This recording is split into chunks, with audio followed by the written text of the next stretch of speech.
all that. So today is like, oh, this is his first time in the country. Let's throw him a surprise party. He didn't know about this, so I don't know what we're expecting. Yeah. Mumpele mkotayo. Twanyamba zagala kugenda. Mwana Bukenya.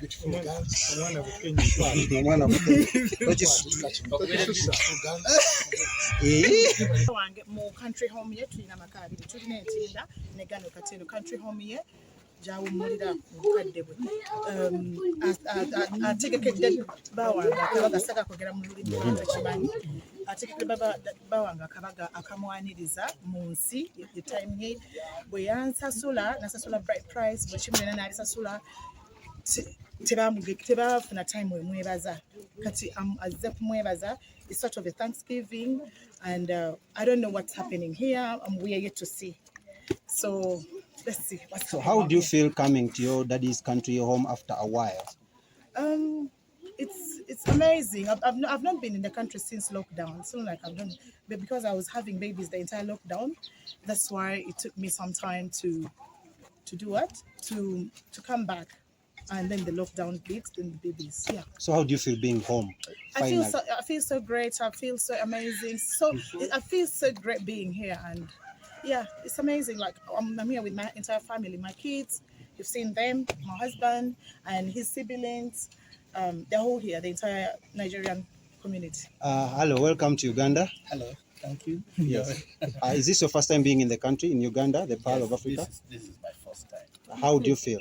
Oh, amazing, very lovely. The people around it are all good. Yeah. So was this planned to come with her, or she just surprised you to come to Uganda? Oh, we are planning to come to Uganda. Yes, we are planning. Yes. So finally, you're meeting the family and the friends.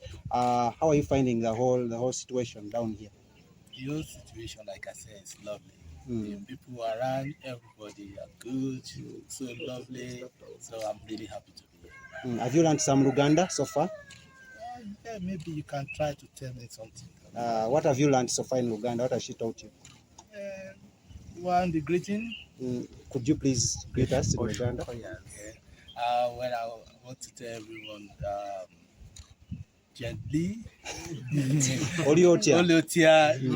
Gently. Jebaleko sebo. Kale.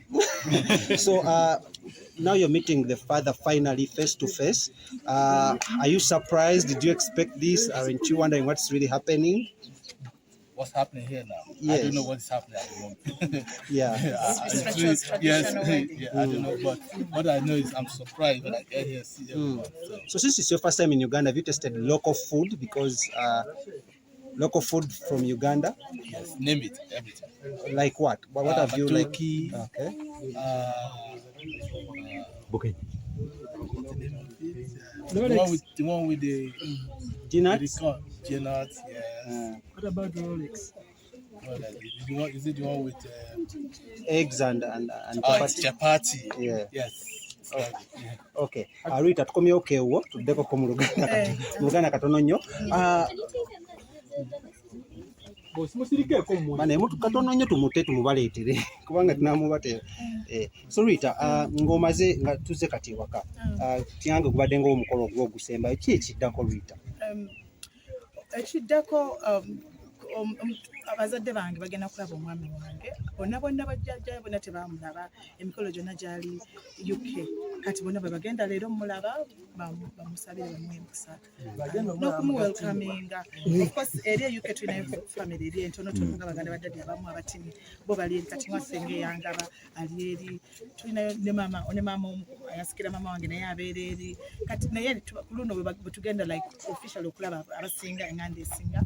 So amazing. Tata wange abadde ayagala like ntino nga tetunaba tesobola mumuleeta mu nsi okyo yanajja n'amulabira manju.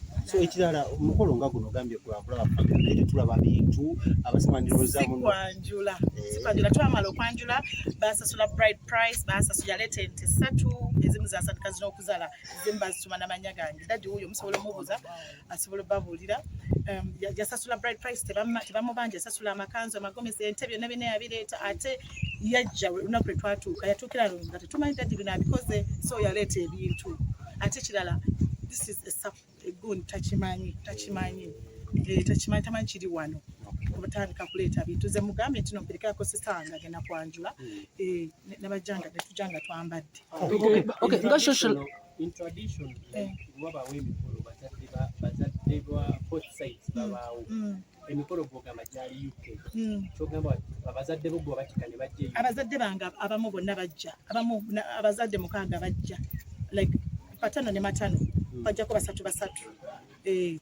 then wano abasinga tebajja basinga lenga wala bajja bonna tebali naye nga okwanjula yakola wano okwanjula era naleeta aba kinsmen ne baleeta ebyo byonna baleeta bride price that yasaba okay nga socialite w'amaanyi kiri socialite blogger nga blogger w'amaanyi kize kityo okuba nti bablogger tobayise bakweka musajja wo tebamutwala babloga abasinga bonna nabayise tulina wano abasinga bonna bano babloggers abo bonna babloggers Kenya ba president secretary general waffe wali coach wali bona celebrities bona babloggers abasinga bayitibwa yabadde open invite bakimanyi sicho social media in-laws bawaguba kati bane ba social media in-laws mwebale nnyo kutwagala mwebale nnyo kwagala nange kino kyembagaliza bazadde bamwe babanga bwe bamukoze emikolo ebweru ngera abazadde bamwe basiini omwami babayite babakulire ku kubaganga muno mwebale nnyo natwaga mwebale tusupporting mwebale nnyo kwagala mwebale namu welcoming from the airport mwamulagalavu banenge mwebale nnyo kwambaza leero pesh talukotwa yanyambaza okuva